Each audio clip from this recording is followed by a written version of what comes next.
Fun land کے وزیر اعظم ثنا Marine نے کہا ہے کہ انہوں نے اپنا منشیاتی ٹیسٹ کروا لیا ہے۔ یاد رہے کہ 36 سالہ ثنا مرین کا ایک حالیہ ویڈیو لیک ہونے کے بعد انہیں شدید تنقید کا سامنا تھا۔ اس ویڈیو میں انہیں فن لینڈ کے بعض معروف شخصیات کے ساتھ ڈانس کرتے اور گانا گاتے دیکھا جا سکتا ہے۔ یہ ویڈیو سامنے آنے کے بعد اپوزیشن جماعتوں کے رہنماؤں نے ان سے ڈرگ ٹیسٹ کروانے کا مطالبہ کیا تھا۔ جمعے کو ایک نیوز کانفرنس کے دوران ثنا مرین نے بتایا کہ انہوں نے ڈرگ ٹیسٹ کروا لیا ہے، جس کی رپورٹ آئندہ ہفتے کے دوران موصول ہو جائے گی۔ ثنا مرین پہلے ہی کہہ چکی ہیں کہ وہ منشیات کے زیر اثر نہیں تھیں، بلکہ ان کا کہنا تھا کہ وہ صرف شراب پی کر پارٹی انجوائے کر رہی تھی۔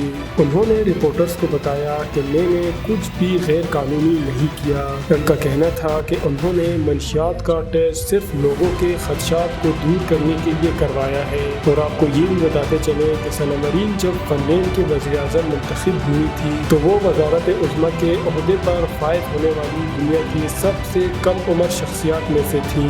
وہ کبھی بھی اپنی نجی پارٹیوں کو راز میں نہیں رکھتی اور اکثر میوزک تقریبات میں نظر آتی تھیں۔ ایک وقت تھا جب انڈین مزاج لوگوں کو برطانیہ میں کئی طرح کے امتیازی سلوک کا سامنا کرنا پڑتا تھا۔ تب یہ تصور بھی نہیں کیا جا سکتا تھا کہ ایک دن ایسا آئے گا جب ان میں سے کوئی شخص اس ملک کا وزیر اعظم بننے کا خواب دیکھے گا۔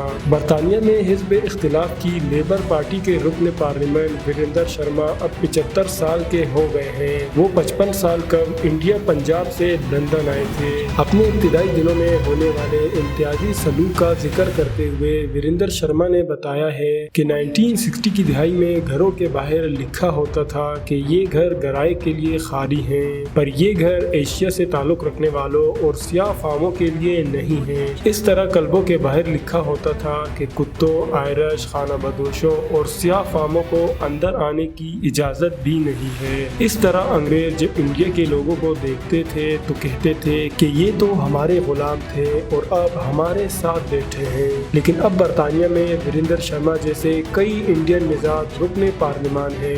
بورس جانسن کی حکومت میں کابینہ کے کئی وزراء بھی انڈین مزاج سے تھے۔ روس اور یوکرین کی جنگ شروع ہونے کے بعد سے روس کو بڑے پیمانے پر اپنے ملک سے یہودی آبادی کی نقل مکانی کا سامنا ہے۔ ہر 8 میں سے کم از کم ایک یہودی ملک چھوڑ کر جا رہا ہے۔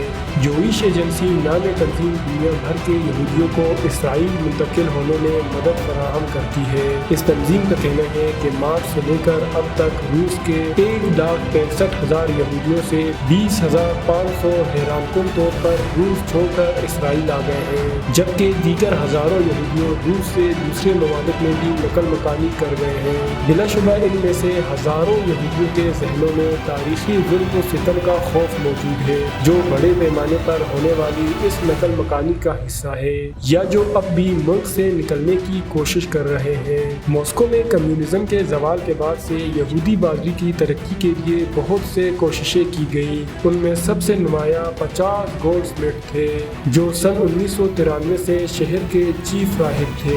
وہ روس میں یہودی برادری کی ترقی کے لیے کی جانے والی کوششوں کے بارے میں کہتے ہیں کہ ہم نے عبادت خانوں، اسکولوں، فلاحی تنظیموں، اساتذہ، مذہبی راہبوں اور کمیونٹی کے افراد کے ساتھ مل کر اس سفر سے شروع کیا تھا۔ برطانیہ نے حکومت پاکستان کے ساتھ ایک معاہدے پر دستخط کیے ہیں، جس کے تحت ان پاکستانی باشندوں کو ملک سے واپس بھیجا جائے گا جن کے پاس برطانیہ میں رہنے کا کوئی قانونی حق نہیں ہے۔ ان میں سزائے یافتہ مجرم اور وہ افراد جن کی پناہ کی درخواست رد ہو چکی ہو اور جنہوں نے امیگریشن کے قواعد کی خلاف ورزی کی ہو وہ بھی شامل ہیں۔ وزارت داخلہ کے ویب سائٹ کے مطابق وزیر داخلہ پریتی پٹیل نے ایک نئے معاہدے پر دستخط کیے ہیں، جس کے تحت غیر ملکی مجرموں اور مائیگریشن قوانین کی خلاف ورزی کرنے والوں کو برطانیہ سے پاکستان واپس بھیجا جائے گا۔ یہ برطانوی عوام کے لیے امیگریشن کے نئے منصوبے کے تحت 15 ماہ میں مجرموں کی واپسی کا 5واں معاہدہ ہے، جس پر برطانوی وزیر داخلہ نے دستخط کیے ہیں۔ 17 اگست کو پریتی پٹیل نے پاکستان کے سیکرٹری داخلہ یوسف نسیم کھوکر اور برطانیہ میں پاکستان ہائی کمشنر معظم احمد خان سے ملاقات کی اور ایک تقریب کے دوران معاہدے پر دستخط کیے۔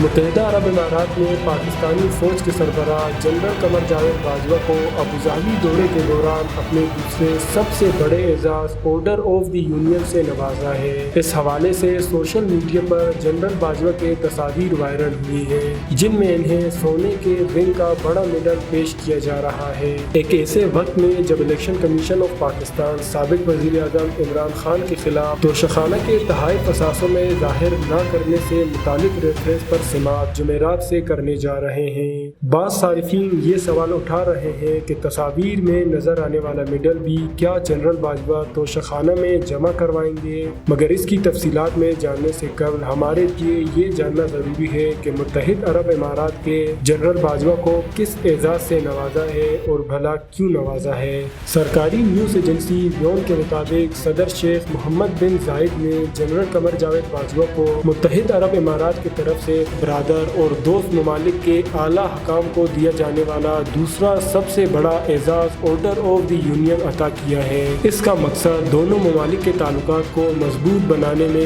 ان کی نمایاں کوششیں اور دونوں دوست ممالک کے درمیان دو طرفہ تعاون کو مستحکم کرنے میں ان کے کردار کا اعتراف ہے۔